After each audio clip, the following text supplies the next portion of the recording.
Informasi lainnya, pemirsa, untuk mencetak sumber daya manusia yang memiliki karakter dan berintegritas sesuai ajaran agama Hindu, dibutuhkan lembaga Hindu mulai dari tingkat dasar hingga perguruan tinggi.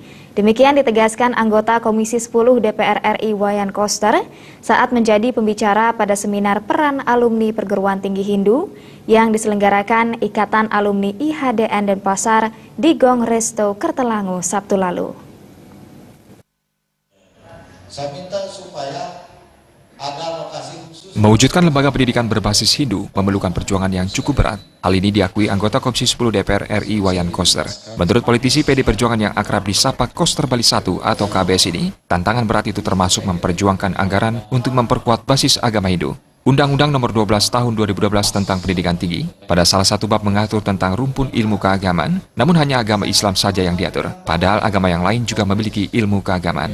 Atas perjuangan KBS di Komisi 10 DPR RI, mendorong Kementerian Agama untuk menerbitkan Peraturan Menteri Agama Nomor 56 Tahun 2014 tentang Pendidikan Keagamaan Hindu sebagai pelaksana Undang-Undang Nomor 20 Tahun 2003 tentang Sistem Pendidikan Nasional. KBS mengatakan, saat ini Ditjen Bimas Hindu mendapat alokasi anggaran yang angka tiap tahunnya selalu meningkat. KBS mengungkapkan basis pendidikan Hindu masih sangat lemah, dan karena itu agama Hindu memerlukan institusi atau lembaga pendidikan Hindu yang formal maupun non-formal, mulai dari tingkat dasar di PAUD dan taman kanak-kanak hingga ke perguruan tinggi.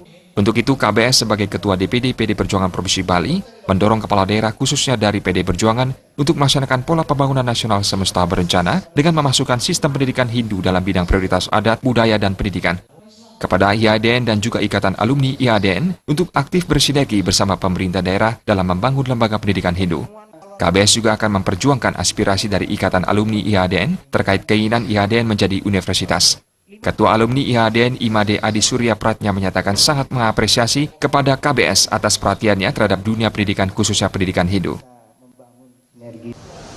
Menurut saya, salah satu yang paling pokok itu adalah membangun kualitas pendidikan di Bali ini dengan karakter yang kuat.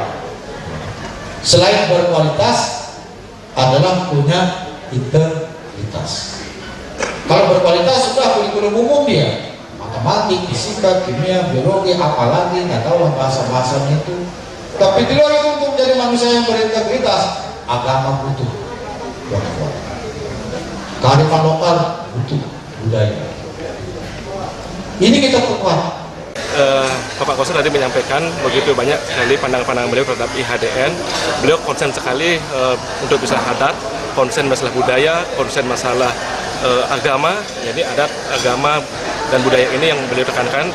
Karena ketiga pilar ini kata menurut beliau tadi itu adalah sebagai penyangga daripada Bali itu sendiri. Tanpa ketiga ini tidak akan bisa Bali itu akan menjadi kuat lagi. Oleh karena itu beliau mengatakan melalui IHDN, melalui lembaga-lembaga perguruan tinggi, baik itu ISI, IHDN, dan Pasar, akan nanti diberikan ruang untuk membangun Bali ini bersama-sama.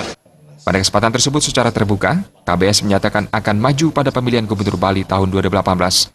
Dengan rasa tulus, KBS menyatakan siap lahir batin untuk ngayah membangun Bali sesuai dengan tatanan kehidupan masyarakat Bali yang kokoh, memegang teguh adat, agama, tradisi, seni, dan budayanya.